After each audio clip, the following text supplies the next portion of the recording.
Melihat 10 batang emas berlogam kuning keemasan, kegembiraan tiba-tiba meluap di dalam diriku.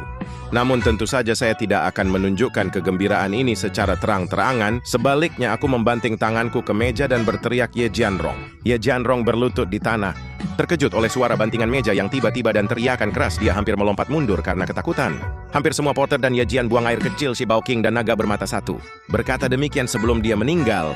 Kesepakatan awalnya adalah untuk merampok gandum dari gudang gandum antar benua itu. Keluarga Ye kami akan memberikan Anda 20 batangan emas sebagai hadiah. Namun sekarang hanya ada 10 batangan emas di keluarga Ye Anda di Kabupaten Pingjiang. Mungkinkah kau memanfaatkan kebaikan kakak? Aku memarahinya seperti itu.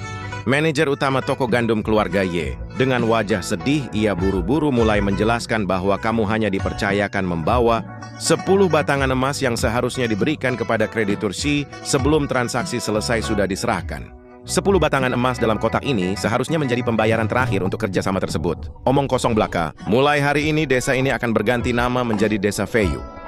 Selain itu 10 batangan emas milikmu itu, apakah Ye Jianrong sendiri yang menyerahkannya kepada kepala suku? Dia mendongak dan melirikku. Lalu dia menggelengkan kepalanya dengan tatapan kosong karena belum diserahkan kepada kreditur ini. Jadi katakan padaku, apakah keluarga Yemu masih berutang 10 batang emas padaku? Saya berdebat secara tidak rasional mengatakan bahwa merampok Zhou Jiliang sama seperti melemparkan api. Apa karena kau kuat jadi kau melakukan itu, kata Ye Jianrong. Tentu saja dia tidak berani mengatakannya. Ia hanya bisa meratapi kesengsaraannya dalam hati secara diam-diam. Konon tak ada pedagang yang tanpa tipu daya. Saya menduga keluarga Ye Anda juga mencoba mengingkari hutang ini kepada saya. Saya memanggil Wu Laoliu yang berjaga di samping saya, Zhang Dabiao. Wu Laoliu yang tidak menyadari sama sekali bahwa saya sedang memanggilnya, masih berpura-pura memasang tatapan intimidasi. Wu Laoliu menatap anggota keluarga Ye yang berlutut di hadapannya. Sampai aku menendang Wu Laoliu dengan ringan.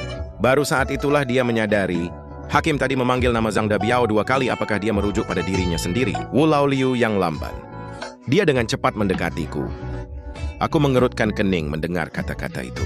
Wu Laoliu dengan cepat dan cerdik mengubah pikirannya, menanyakan perintah apa yang dimiliki atasannya.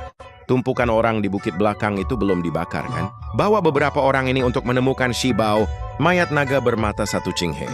Biarkan mereka melihat apa yang Li Fei perbuat hingga berutang padaku. Nasib keluarga Ye. Seperti apakah diriku saat mengangkat kepala orang? Para prajurit yang berdiri di kedua sisi kemudian berdiskusi. Melangkah keluar, Anda akan melihat Pingjiang sekarang. Keluarga Ye diantar ke gunung bagian belakang. Untuk para porter yang membawa hadiah ketika mendaki gunung, saya tentu tidak akan mempersulit mereka. Tujuannya hanya untuk meminta seseorang membawa Ye Jianrong, kepala manajer keluarga Ye, dan para anak buahnya.